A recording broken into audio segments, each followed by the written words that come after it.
Welcome back. Thank you for staying with us. Telecommunications giant Digicel took the island by storm Friday morning as they celebrated their public launch of the new 4G LTE network. St. Lucians turned up in the hundreds to get their hands on door-busting deals on offer, making the event a rousing success. Rochelle Gonzalez was there and filed this report. Today, if you're not in the red, then you truly are on your own, because it's all about Digicel as they launch 4G LTE to the public. As you can see, they've not only shut down Cash Street, the entire boulevard, but this is island-wide. If you noticed before, we have been a bit quiet, so this was all leading up to our LTE launch. So yesterday we had our media launch at the Harbour Club, and we took them to Pigeon Island as well on speedboats and jet skis. And today we're showing appreciation to our customers by having this customer launch, and we just wanted to do it big and show our appreciation for our customers. So this was the reason why we went so big. And of course we will be launching some new plans as well, so that our customers can benefit from the whole LTE network. Phones were going for as cheap as $50 EC, and the lines were going as far back as the eyes could see. St. Lucians definitely did not come out to play or miss out on the opportunities, as they came out in droves to get what they could. We started off with a sale. Customers got phones as low as $50 with our DL2 device, and we opened our stores at 6 o'clock this morning. So customers were lined up here. The line was as long as Super J, our Viewfort store, Boulevard, the Baywalk store, Jeremy Street.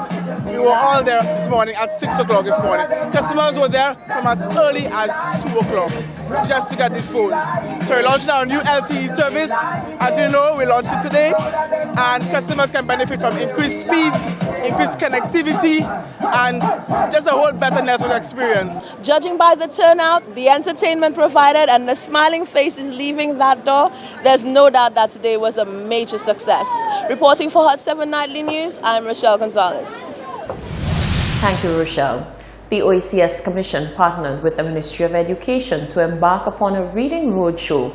A motorcade of reading volunteers made their way to 5 chosen schools around the island to sit and read with school students in hopes of instilling an insatiable appetite for literature. Solange Alfred reports.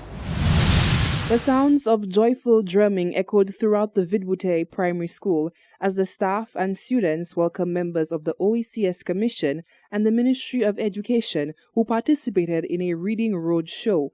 The Vidbouté Primary School was the first stop for the show, and the students were filled with excitement and interest as they all hurried into groups for the volunteers to begin reading to them. Deputy Chief Education Officer Dosun Ragunanan rallied the enthusiasm of the volunteers whilst he expressed to them the importance of the Reading Roadshow. What I really appreciate about reading is the fact that it is able to take us so many places, especially our students. Reading takes us into foreign lands. It takes us into space sometimes. It takes us into the minds of people and provides a wide range of perspectives on varying issues. Literacy is the ability to read, to write, to communicate, to compute, to analyze and evaluate, and more importantly, to solve problems. Creativity, innovation, at various levels of proficiency, so that our people, our students can function within families, within schools, and in the society at large. Head of Education Development Management Unit in the Ministry of Education, Cicero Simon, urged the volunteers to mingle with the students to create a sense of exhilaration for reading. Simon also relayed why the Reading Roadshow is significant to both the students benefiting and the volunteers giving of their time and expertise. Give us an opportunity to work closely with our main stakeholders, our main partners, the persons that we do it all for, the children, to interact with them. So I'd like to encourage everyone here today to find some time to read to a child or a group of students, to interact with the students, get to know them, listen to them, say something positive to them. And I'm certain, colleagues, by the end of the day, we would be leaving this roadshow with a group of newly or retooled, retrained, upskilled teachers. Principal of the Vidbute Primary School, Lyril Arthur Stanislas, expressed her excitement with the primary school being chosen as the first stop on the Reading Road show. She stated to Hot 7 Nightly News that the Early Learners program focuses on grades K to 3 and looks to create confident readers. I'm so excited that the Ministry of Education in collaboration with the OECS chose Vidbute Primary as their first stop on their reading caravan. Our children are very excited about it, and we're also very excited about reading. The Early Learners program's endeavor and objective is to ensure that students become fluent readers by the time they get to grade 3. We're so excited about this because we can ensure that our students will become fluent readers with the help of the ELP and OECS to get the children on the move, get them going, give them the materials and the resources that they need to help push them forward into becoming greater citizens of this wonderful country we call St. Lucia. The Reading Road show visited 5 schools, inclusive of the Vidbute Primary School, Ancillary Primary School, Lapa Mengo Primary School, Canaries Primary School, and the Soufre Infant School. Reporting for Hot 7 Nightly News, I am Solesh Alfred. The Solid Waste Management Authority is attempting to improve the handling and management of solid waste in St. Lucia with the execution of a solid waste characterization study at the Deglu Sanitary Landfill. More in this report. The Solid Waste Characterization Study allows the St. Lucia Solid Waste Management Authority to determine the composition and quantity of residential solid waste with the aim of developing a plan for waste collection, recycling, and disposal. The study focused on solid waste originating from the Grosley and ancillary Canaries collection zones.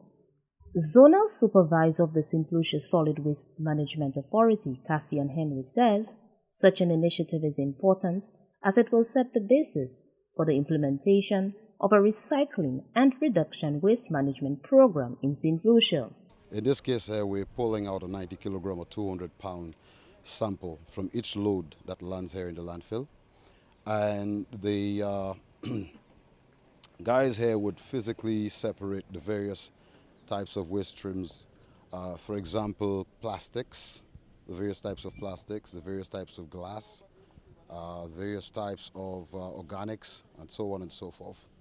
What that enables us to do is to be able to determine the quantities of the said waste streams, thereby further enabling us to be able to explore or determine the opportunities there are for recycling initiatives. Henry says this study is expected to assist the authority with efforts to reduce the amount of waste sent to the landfills. Currently, we are experiencing some difficulties with how waste is placed out for collection and how waste is collected from the municipality in terms of the various communities. So households would be able to do a separation of waste at that level in terms of having plastic separated from the bulk waste, and you would have organics put aside and so on and so forth. So what that means is that we would have less waste to deal with at the landfill and rather have waste going in other dimensions where it can be put back into some usefulness. The waste characterization categories sampled include paper and paperboard, glass, metal, plastics, textile, organics, construction and demolition waste, special care waste, and other disposed solids. From the Communications Unit of the Ministry of Education, Innovation, Gender Relations and Sustainable Development, I am Fernal Neptune reporting. The National Workers Union, representing staff from the Bank of Nova Scotia, has reached out to the regional industrial specialists from the Bank of Nova Scotia to formally meet in mid-November to discuss and deal with merit increases due to workers and to complete industrial negotiations. Previous reports by Hot 7 Nightly News sought to shed light on the industrial matter brewing between Bank of Nova Scotia and staff of Nova Scotia represented by the National Workers Union. Hot 7 Nightly News caught up with Deputy President General Solis Myers of NWU, who expounded on the situation between the two entities. She explained to Hot 7 Nightly News that while merit increases were given to some of the staff members of Scotiabank, those represented by the NWU were not afforded that increase. What happened earlier this year is that we found out that the bank went ahead and gave out merit increases to a certain level of staff, whereas our bargaining unit members did not get anything. We immediately wrote the bank letting them know that we are in an industrial relations process, and what we believe should happen is that everything should continue as is and allow the process to take its natural course and allow us to figure out everything within that realm. Myers stated that a previous meeting had created a sense of optimism for the future proceedings with the bank's industrial representatives. The Regional Industrial Relations Specialist from Bank of Nova Scotia has agreed to fly into St. Lucia to meet with officials from NWU in mid-November 2018. We already had one meeting. We went through the entire document, which was a good thing. We got agreement in principle on a couple of the articles already. So we in the right path in terms of that direction. It's just that as it relates to the merit increases, our position is that when a worker performs well on the job and they are productive and they have contributed to the overall profitability of the company has an obligation to reward that worker, whether it be through compensation or recognition, etc. And that is what should be done in that case. It should not be only leveled at one level of staff. Everybody should be open to that kind of recognition by the company. So within us, we did not believe it was fair that they did that. We believe it should have been across the board because there is a criteria according to the bank that is set up, and to have just one set of employees benefit was not the best. If they want to recognize employees, it should be done across the board, and that is our position. The NWU has since met with bank workers from Castries and Vieux-Fort to apprise them on the recent developments. The union hopes that the officials will come ready to deal with the merit increases and industrial negotiations. Reporting for Hot 7 Nightly News, I am Solesh Alfred. You're watching the Hot 7 Nightly News. We have more news coming up after the break.